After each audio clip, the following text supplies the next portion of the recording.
Underworld don Haji Mastan की बेटी हसीन मस्तान मिर्जा ने प्रधानमंत्री नरेंद्र मोदी और गृह मंत्री अमित शाह से मदद की गुहार लगाई है।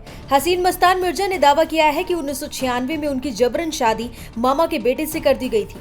तब वो नाबालिग थी, लेकिन इसके बावजूद उनके साथ कई बार बलात्कार किया गया। हसीन ने यह भी आरोप लगाया कि मामा के बेटे ने उनकी प्रॉपर्टी पर कब्जा करने के लिए उनकी पहचान चुरा ली। हसीन ने दावा किया कि उनसे शादी करने से पहले उनके मामा के बेटे ने पहले से ही 8 शादियां कर चुकी थी। हसीन की ये अपील पिछले हफ्ते इंस्टाग्राम पर पोस्ट किए गए उनके एक वीडियो के बाद आई है, जिसमें उन्होंने न्याय के लिए अपने प्रयासों का जिक्र किया है। इस वीडियो में उन्होंने प्रधानमंत्री मोदी और अमित शाह से एक बार फिर अपील करते हुए ये कहा कि उन्हें वर्षों से न्याय नहीं मिला है। उन्होंने प्रधानमंत्री मोदी के 3 तलाक कानून की प्रशंसा भी की, लेकिन ऐसे मामलों में तत्काल न्याय के लिए सख्त कानूनों की मांग की और कहा कि इस्लाम में इस धार्मिक कानून का दुरुपयोग हो रहा है। पूरी वीडियो सुनिए कि उन्होंने क्या क्या आरोप लगाए हैं और पीएम मोदी से मदद में क्या क्या मांगा। तरीके से बुलाया जाता है अंडरवर्ल्ड डॉन की, उस तरीके से हेडलाइन आती है। तो ये मेरे पापा की तो अच्छा, ऑफकोर्स मैं उनकी बेटी हूं तो नाम लिया जाता है, लेकिन कई जगह मैंने देखा है कि लोग कैसे कमेंट करते हैं, क्योंकि मैं बेटी बाद में हूं, पहले वो हाजी मस्तान है। मैं भी उनको फॉलो करती हूँ, उनके एथिक्स जो भी हैं, जिस तरीके से वो थे। तो इस मेरे पापा की कहानी नहीं चल रही है, उनकी मैं बेटी हूँ, उसका गुनाह नहीं कि मेरे पापा का उनका इंतकाल होने के बाद सब कुछ हुआ ना मेरे साथ। और लोग कहते हैं कि ऐसा कमाया वैसा कमाया, ऐसा हो गया ऐसा। अगर मेरे पापा ने जिंदगी भर अच्छे काम किए तभी मैं आपके सामने सेफ बैठी हूँ ना, मुझे मारने की कोशिश की थी। तो बस यही रिक्वेस्ट है लोगों से कि मस्तान साहब को ना ड्रैग करें, उनकी कहानी नहीं है, ये उनकी बेटी की कहानी है। और बेटी लड़ रही है उनके कई सालों के जाने के बाद, उनके 2 साल के बाद तो उनके इंतकाल के बाद शादी हुई, और अब से लड़ रही हूँ, मेरी लड़ाई है। तो ये रिक्वेस्ट है। और हाँ, जैसे आपने कहा कि अमित शाह जी और मोदी जी को मैंने जो रिक्वेस्ट किया है, द थिंग इज लाइक आप खुद देख रहे हैं, आए दिन गए बच्चे किडनैप हो रहे हैं, रेप हो रहा है, मर्डर हो रहा है, क्या क्या नहीं हो रहा है, दंगे फसाद। तो ऐसा हो गया है कि रोज एक एक नई चीज ही हो रही है। तो जैसे मेरे साथ रेप हुआ, मुझे मर्डर करने की कोशिश की, चाइल्ड मैरिज थी, मेरी प्रॉपर्टी ले ली गई, मेरी आइडेंटिटी छुपाई गई। तो मेरा ये कहना था, सिर्फ मेरे लिए नहीं, मैंने हर पूरी जनता के लिए, पूरे देश के लिए कहा है कि लॉ स्ट्रिक्ट होगा तो लोग क्राइम करने से पहले डरेंगे कि भाई इसका ये नतीजा होने वाला है। तो लॉ शुड बी स्ट्रिक्ट। और हाँ, मुझे जैसे मैं सबके लिए बात कर रही हूँ, तो मेरा केस है, तो ऑफकोर्स मैं अपने लिए कहना चाहूंगी। जैसे मैंने कहा कि फोर्सफुली मुझसे शादी की गई उस आदमी ने, जो 8 टाइम मैरिड था, मेरे से पहले 4 बार शादीशुदा था, मेरे बाद उसने 3 शादी और की। मेरे मामा के लड़के हैं, मामा का इंतकाल हो गया तो वो हमारे घर पे ही थे। उसका नाम नासिर हुसैन शेख है। तो मेरी प्रॉपर्टी के लिए इन लोगों ने ऐसा किया कि मेरे स्कूल के एफिडेविट में मेरी माँ, मेरी आंटी मेरी माँ बनी है, हंसा हुसनारा। और मेरे एक स्टेटमेंट में मेरे मामा मेरा बाप बना हुआ है, पुलिस के स्टेटमेंट में। मैंने कहा ये मेरे माँ बाप, जो एक्चुअल शहनशाह बेगम, उनका नाम लोग शाहजहां बोल रहे हैं, उनका नाम शहनशाह बेगम है उर्फ सोना। और मेरे अब्बा हाजी मस्तान मिर्जा जी, उनको छोड़ के भलते भलते से नाम जो दे रहे हैं। मैंने कहा पुलिस को, जब सर्टिफिकेट ही मुझे कितने सालों के बाद मिला, 2017 में स्कूल भी दे नहीं रहा था। तो एक कार्यकर्ता है, उन्होंने मुझे हेल्प किया मेरे सर्टिफिकेट के लिए। और तब जब मैंने देखा मेरे सारे पेपर्स में कि हाँ मेरी ये माँ बनी हुई है, I was shock to see all this thing. क्योंकि डॉक्यूमेंट सर्टिफिकेट मुझे मिल गया था, लेकिन ये सब एफिडेविट ये सब मेरे पास थे नहीं। आई वाज लाइक ये सब क्या है स्टोरी। और अभी क्या है कि द थिंग इज, जैसे मैंने कहा, आप पूछ रहे हैं, तो मैं चाहती हूँ कि जो इंसान ने इतना क्राइम किया, एक बच्ची को रेप किया, एक बच्ची को मरने के लिए छोड़ दिया। लोग कहते हैं, पुलिस भी मुझे कहती है, इतने साल आप क्या कर रहे थे। अब अरे आज मैं इतनी बड़ी हो गई हूँ, कोई मेरा साथ नहीं दे रहा, तब तो मैं बच्ची थी। और जब मुझे घर से निकाल दिया था मरने के लिए, तब तो मेरा कोई साथ ही नहीं था। 13 में मैंने जब केस डाला था, मेरी मम्मी को गायब कर दिया, दूरदर्शन में दिखाया गया उनकी फोटो कि सोना जी गायब है। आप यकीन मानिए, उनको मिलने के बाद मुझे ऐसा लगा कि ये जिंदा है कि मर चुकी है। सवाल ये आता है कि इतने दिनों के बाद आपने वीडियो डालना होता है, घटना कब की है और अभी क्या? मैं 1996 की घटना है, 94 में इंतकाल हो गया था अब्बा का। तो घटना ये कि उसने प्रॉपर्टी के लिए try to rape me, then उसने फोर्सफुली शादी की, मम्मी को कह करके already we had sexual relationship. The thing is like कि आप उस वक्त देखो, औरतें, आपको पता है, अकेली औरत थी, पूरा खानदान उनके सर पे चढ़ा हुआ है, क्या हो गया, ये क्या हो गया। मैं भाग गई। जब मुझे तो 1996 में 2 साल के बाद पता चला कि मेरे अब्बा का इंतकाल हो गया। जब मैंने कहा मैं बाबा के चले जाऊंगी, तो मैं aunty said he passed away in very wrong way. I was like अब तो कोई ऑप्शन ही नहीं है। I ran away to my friends house, she was not there, some family were there, रात को मैं रुकी and second day I was here. Mom cried, I cried, everything happened. After 1 month इन्होंने वापस मम्मी को प्रेशराइज किया. अब मेरे पास तो कोई चारा ही नहीं, मैं करूँ तो करूँ क्या. अब आप सोचिए ना, मम्मी तो नहीं के बराबर थी, वो तो निकल गई थी, निकाह हुआ और चली गई, वो थी नहीं घर पे. पर आप सोचो, आप रेप कर रहे हो एक बच्ची को. मम्मी के दिमाग में ये कि ऑलरेडी है एवरीथिंग, लेकिन आप मुझे वो जो चीखें हैं, वो मुझे जो दर्द है, वो मैं कैसे भूलूं. और वो आदमी, और ऐसा नहीं, आप जैसे आपने पूछा इतने साल, मैं 12 साल की उम्र से भाग रही हूँ. I to run away to my friends house and I want her to come and speak कि yes she is not lying, she use to come to me, I to take a back. फिर उसके बाद I went to my ex husband friends house, twice I been, वो भी इतने सालों के बाद. ऐसा नहीं कि जैसे बड़ी होने तक मैं भाग रही थी कि मुझे मारने की कोशिश कर रहे. मैंने बाल निकाल दिए थे. वो सब दोस्त आके बोलते क्यों नहीं है कि मैं इतने न्यूज चैनल पे चल रहा है मेरा. They have to come and speak. कितने लोगों ने ये कहा कि मस्तान साहब का लिए क्रेडिट के लिए कर रही हो. ये सारे लोगों को पता ही नहीं है. वो मेरी फ्रेंड को ही पता नहीं कि हाजी मस्तान की बेटी है. मैंने तो कभी बोला नहीं. और ये जो भी लोगों के पास में रही हूं, नो बडी नो कि हु एम आई. मैंने बोला ही नहीं कभी. अब्बा की इज्जत का सवाल है. लोग कहते हैं अब्बा को लेके मैं कभी सामने नहीं आई. सीक्रेट डॉटर तो न्यूज चैनल ने इस तरीके से बताया कि इतने सालों के बाद में आई. और सीक्रेट डॉटर तो पहले के जमाने के एक्टर्स के होते ही थे. ये मम्मा हीरोइन थी, तो वो चाहती नहीं थी कि, क्योंकि वो बहुत यंग थी, मैं पैदा हुई हूं तो शी वांटेड टू, उनका भी एक सपना है मुझे एक्टर बनना है ऑल दिस थिंग. लेकिन इसका नाजायज फायदा तो मेरे घर वालों ने उठाया ना. तो मैं, जैसे मैंने कहा कि मेरे अब्बा को लेके मुझे कोई क्रेडिट नहीं मिलने वाला है. और मैं खामखा हाजी मस्तान साहब की बेटी बनकर मुझे कोई सैल्यूट या कुछ दे नहीं देगा.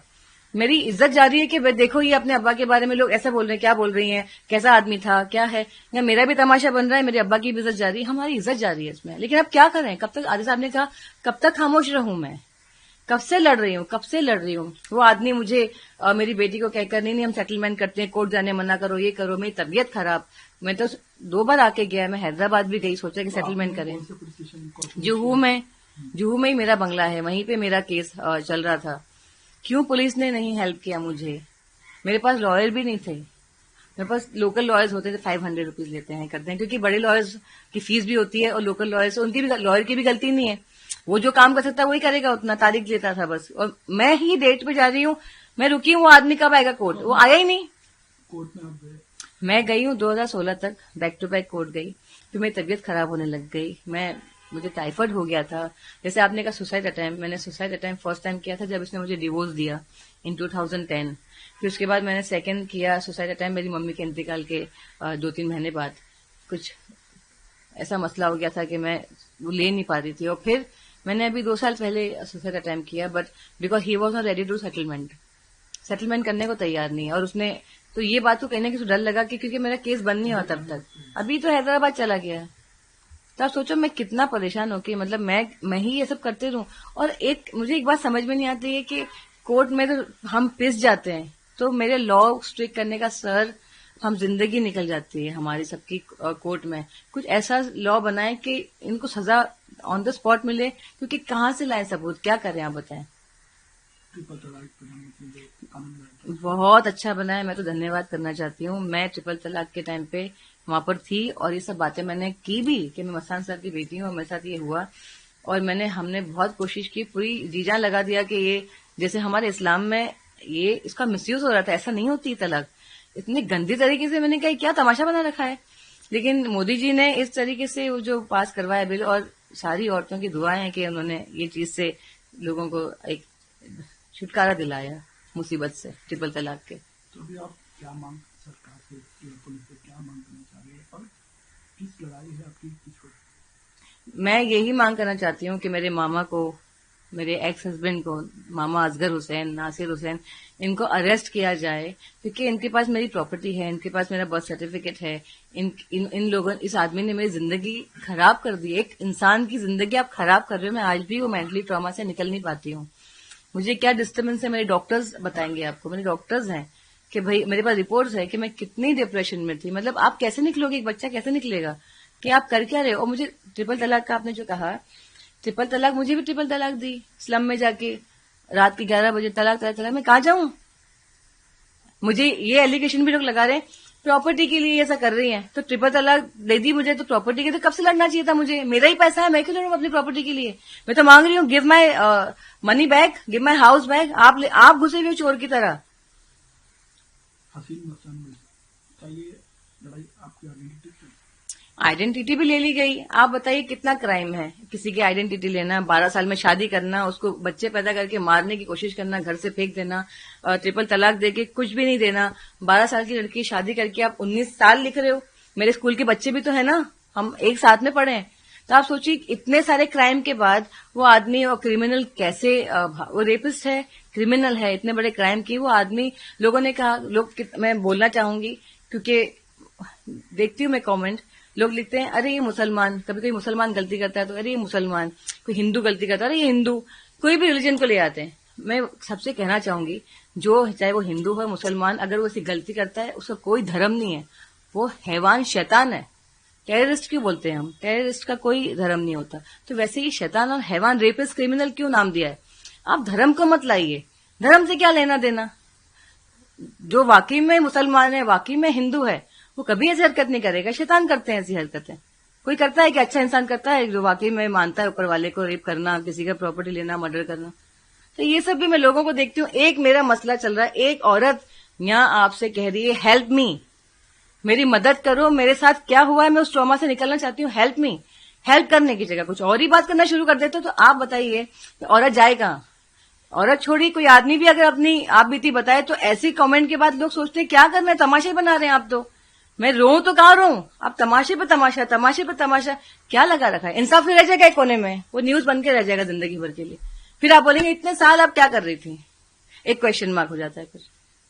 आखिर में क्या मांग करना चाहिए सरकार से, पुलिस से, क्या समझते हैं आपकी आइडेंटिटी के लिए आप? मैं तो सरकार से ये कहना चाहूंगी, सर जो लोग जैसे मैं हूं और भी लोग अगर आपके सामने आ रहे हैं तो हमारी आवाज आप तक अगर पहुंचती है, तो जो केसेस आ रहे हैं सर प्लीज हमें हेल्प कीजिए। क्योंकि आज के हमारे देश के प्रधानमंत्री श्री नरेंद्र मोदी जी हैं, अमित शाह जी होम मिनिस्टर जी हैं, तो हम किसके पास जाएं? मैं किसके पास मांग लगाऊंगी? जो देश चला रहे हैं उनको ही कहूंगी ना। और अगर उस पर तवज्जो दिया ही नहीं जाएगा कि कितने केसेस हो रहे हैं, लॉ स्ट्रिक्ट नहीं किया जाएगा, तो हम न्यूज बन के, तमाशा बन के रह जाएंगे। तो मेरी यही मांग है कि अब मेरा कोर्ट में री ओपन हो रहा है केस, तो मुझे हेल्प चाहिए पुलिस। क्योंकि पुलिस क्या करती है आपको पता है कि नहीं आप कोर्ट से आइए, ये करिए, इतना कुछ करें, पावर दें पुलिस को कि भाई वो उठा के लेकर आए। इनको कोर्ट का तो मसला चलता रहेगा, बट उठा के लेके पूछताछ करें। और जो भी आपको लगता है कि क्रिमिनल के साथ क्या होना चाहिए सर, आप लोग कीजिए।